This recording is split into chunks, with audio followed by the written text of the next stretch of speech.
ashafasha dukure Nyarenga nk'ibyo ririko reba nayo ngiye ikirakanda iyo jojo bijigita umusozi aho yiriwe nta rungu nta maganya nta gahinda mash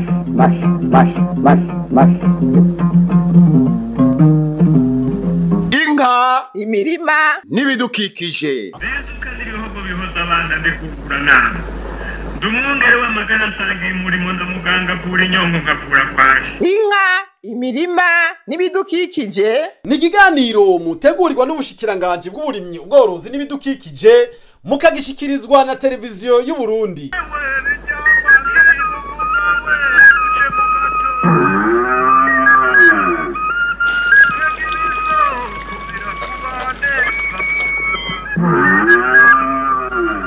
turime tworore kijambere tubungabunga ibidukikije. Ivu, ibidukikije, amaboko y'abantu n'imbuto nivyo bintu vya mbere bituma igihugu gishobora gutera imbere mu bijanye n'uburimyi.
Uko umwaka utashe amakungu yamahimbaza umunsi mukuru wahariwe imfungurwa mu kwezi kwa Gitugutu igenekerezo rya 16.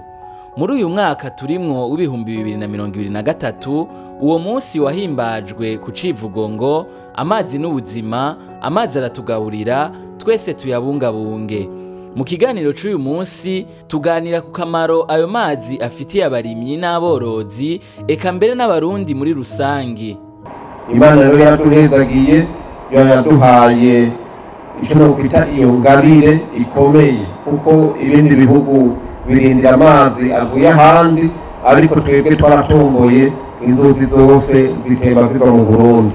Uko rero umwaka utashe igihugu cacu c'u Burundi cama cifatikanya n'ayandi makungu mu kuninahaza uyu munsi mukuru twahaye icibwa kivuga kiti amazi n'ubuzima, amazi aradufungurira kandi twese duhamagariwe kuyakingira.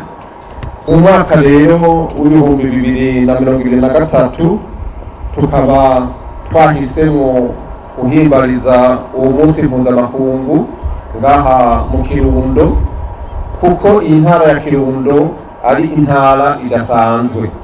Muravyibuka mwese iyi ntara ya Kirundo yarigeze kuba ariyo igaburira igihugu cyose gushika naho mu maprovince yose mu makomine yose ariho twakuye izina ry'ibiharage bita Kirundo. Aha rero twovuga tuti n'uri mu gisagara ca Bujumbura arashinovora ibintu bivuye mu Kirundo.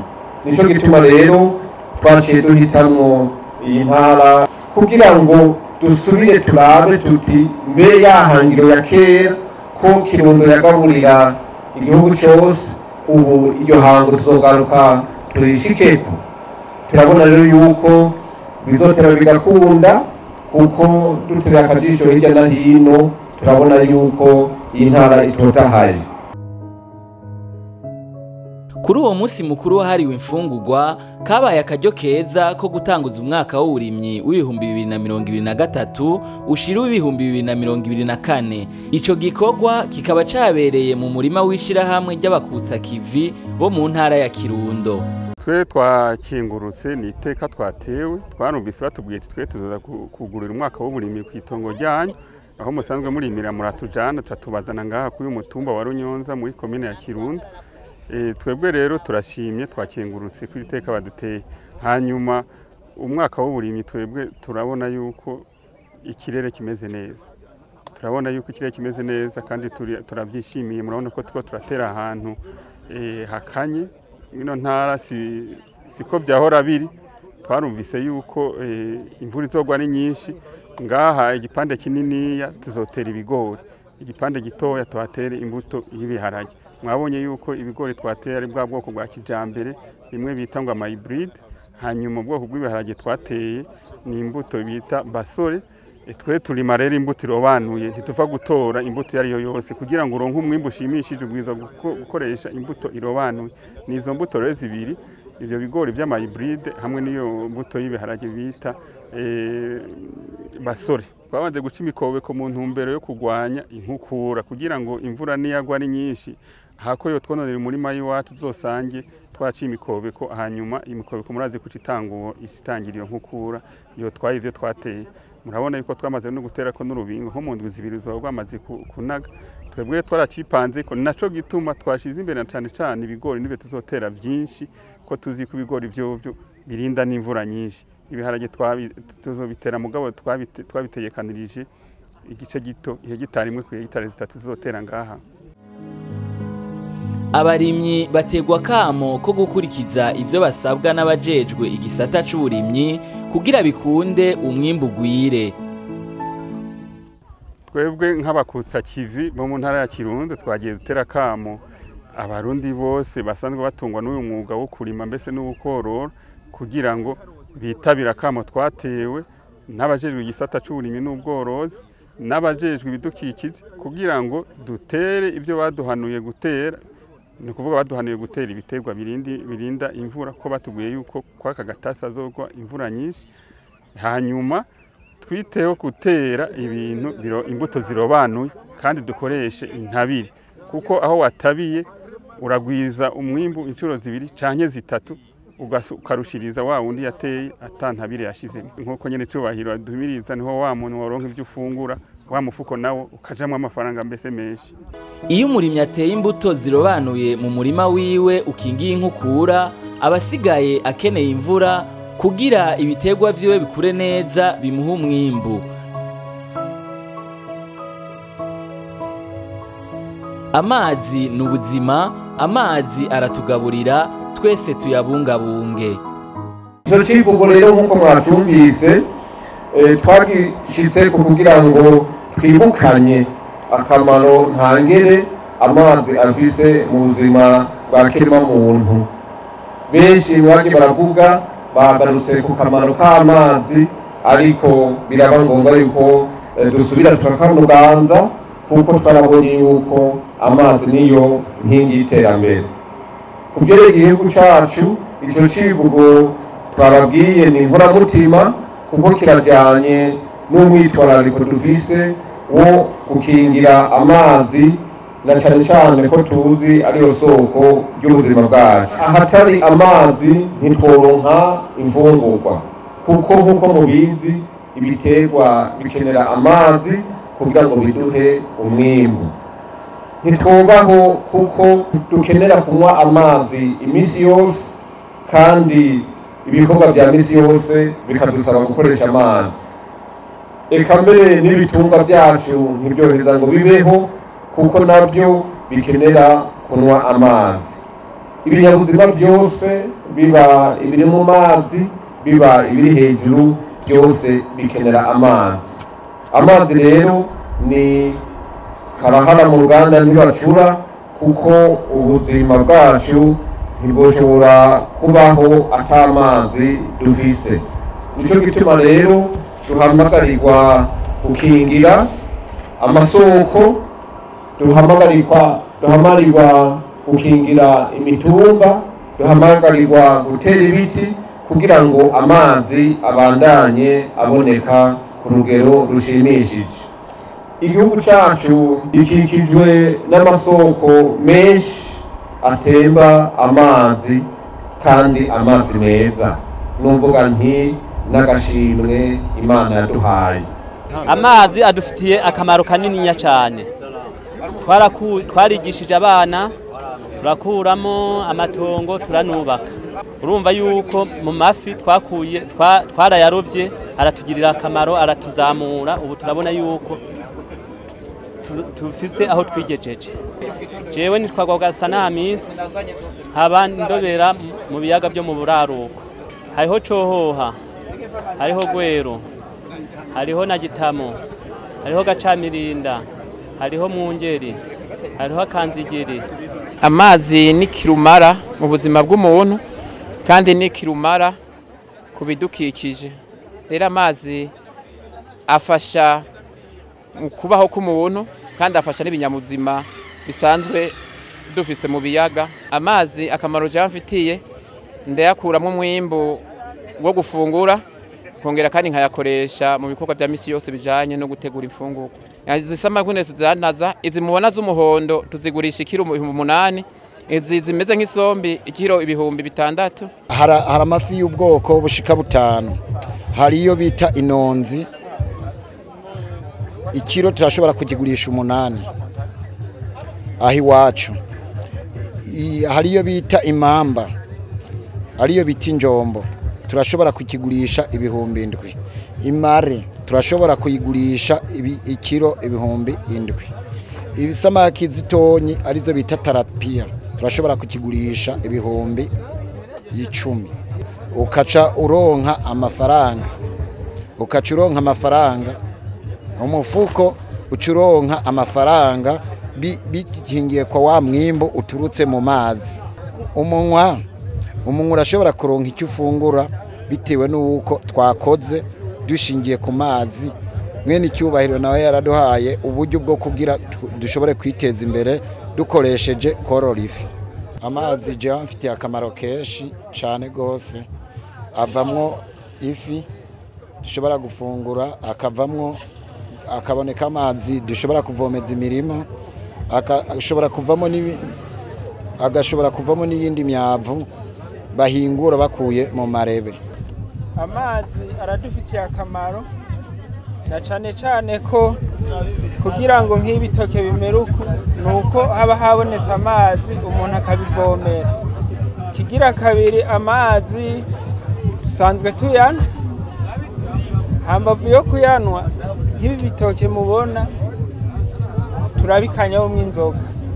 Amazi rero aradufasha kugira ngo tubikanye inzoga igwira. Gituma igitoki kingana nk'uku nk'ahantu tubirima n'ahantu mwibumba dufate nko mu gihe c'izuba turabivomera kugira ngo igitoki nticume. Igitoki kitaronse amazi nticokura. Amazi atabonetse ntivyokura. Amazi n'ubuzima. Amazi aramfitiye akamaro kanini cyane. Narijya mubona iki kiraya twazanye hano muri uno munsi mukuru twakirimye muri ya ntumbero twahanurwa na nyene icubahiro umukuru wacu w'igihugu cy'u Burundi ati turime indimo yo muci. Iki kiraya rero nakirimye muri wa mugambi wo kuvomera. Ntibyatworoheye kubera twebwe twabikoze turi benshi cyane, aho mu kuvomera duheza tukaza turahana umwanya umwe avomera umwanya uyu uwundi mwanya. Murumva ko amazi aca tugirira akamaro kanini cyane, nico gituma niki kiraya mubona cavyibushe cyane kubera cyarose amazi meza aciye muri yo ntumbero yo kuvomera. Murabona n'amafaranga ko namaze kuyakira mu kanya ndayashira mu mufuko. Aha uyu mugambi twarawakiriye neza kandi turawushigikiye. Amazi arangirira akamaro cyane, ni nacyo gituma nama nabwiye abanyakirundo turafise ikirezi nuko tutabona ivyo ari byo ko turafise amazi. Ibyo rero je ntera ndafise ibyo nkorera hafi y'amazi. Aha mwabonye imboga, mwabonye imivyuka, mwabonye ibitunguru, raba hari intore, byishiro imisusa, ibyo tubikorera hafi y'amazi. Amazi rero aradufitiye akamaro kanini cyane. Nibyo nama nateye akama abantu ndababwira nibahaguruke bakore kuko turafise ibintu byotuma tudategwa n'inzara kuko ni imvura itogwa twobaho kubera turafise amazi. Aho duherere turagira imikobeko tugatera ivyatsi ko no korora turoroye tugatera ivyatsi ku mikobeko ku buryo atankukura ishobora kurengeduka ngo icemwo ize konona y'amazi yacu nuko tuyabungabunga. N'aya mazi agwa y'imvura yose twadukwiye kuyegeranya kuko jewe ugeze wanje ndafise ukuntu negeranya amazi yose.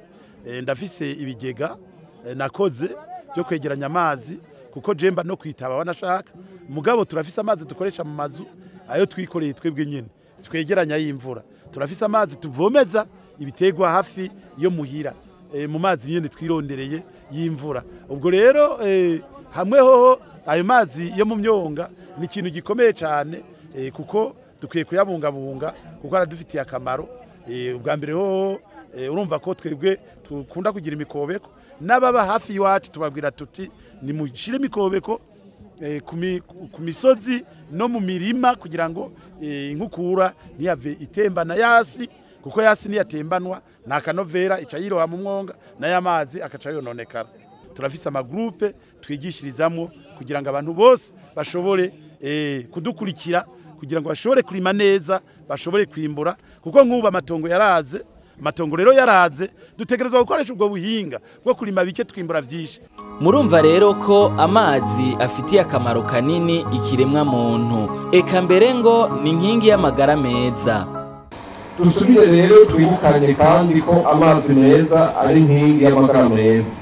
Naho biruko haracibonekeza hatari hake bagisesagura amazi meza ugasanga ku mabombo rusangi amazi yirirwa yisesa abantu bayabona bagaca iruhande birenganira. Tugasaba rero yuko amazi yofatwa nk'itunga rusangi aho atamuntu n'umwe yokwirengagiza abonye ariko arisesa. Imbere yo kurangiza nagomba nshimire bimwe bivuye ku mutima abo bose bamaze gutahura akamo k'amazi, akamo twatewe ko gukingira no kubungabunga amazi mu kuyakoresha mu byo dukenera tukayakoresha neza tukamenya ko iba ryose rikorotse ari ubutunzi kandi dutegerezwa kubungabunga. Nongere nkubitira akagohe abo bose bazi yuko amazi ari itunga ridakama, ariko bibuke yuko impande zimwe tudakingiye amazi aja kugabanuka. Arico gituma tuvuga tuti amazi ni ubutunzi kandi tudakingiye bushobora kugabanuka cyangwa bugahera. Arico gituma duhamagarirwa kubungabunga iyo tunga Imana yaduhaye. Ahantu hose rero hari inzuzi, ahantu hose hari isoko, dusaba rero kwakingira na cyane mu gutera birya biti, cyane mu mirima turima tugahamagarirwa gutera ibiti bibana n'indimo, tugatera ibyama kuko biheza bikadusahiriza no mu kwinjiza ubutunzi.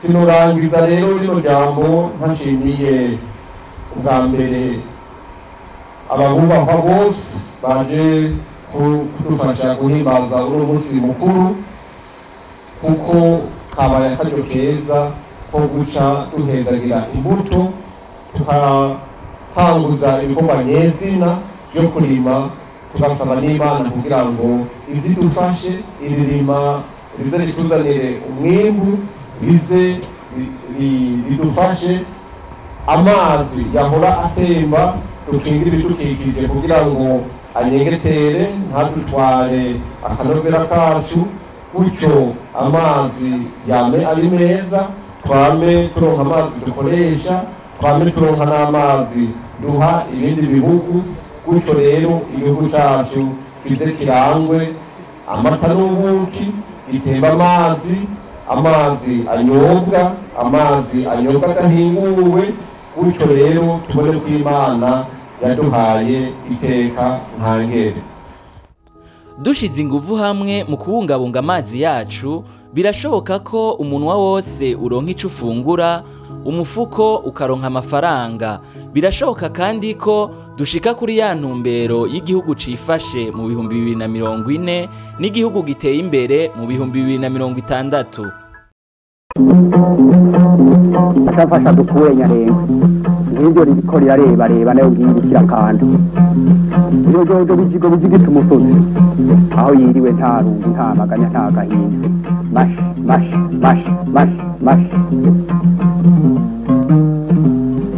inka imirima n'ibidukikije ibihugu bihoza abana ndikukura nama ndumwongere w'amagana nsangiye umurimo ndamuganga kura inyongo ngakura kwaje. Inka imirima n'ibidukikije ni ikiganiro mutegurirwa n'ubushikiranganji bw'uburimyi ubworozi n'ibidukikije mukagishikirizwa na televiziyo y'u Burundi.